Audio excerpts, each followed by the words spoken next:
1893 പ്രസിദ്ധമായ വില്ലുവണ്ടി യാത്ര നടത്തിയ കേരളത്തിലെ നവോത്ഥാന നായകനാണ് അയ്യങ്കാളി.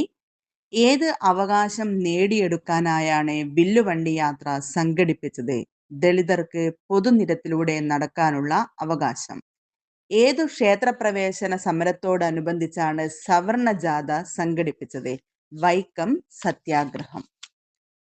ഏത് സംഘടനയുടെ മുൻഗാമിയായി അറിയപ്പെടുന്നതാണ് വാവൂട്ട് യോഗം? SNDP.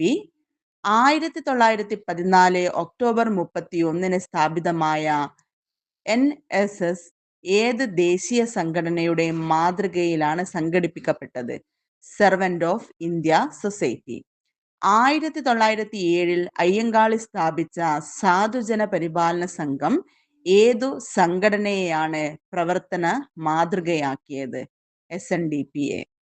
ശ്രീനാരായണ ഗുരുവിന്റെ ഏറ്റവും പ്രധാന താത്വിക രചനയായി അറിയപ്പെടുന്നത് ആത്മോപദേശ ശതകം.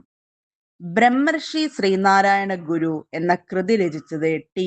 ഭാസ്കരൻ.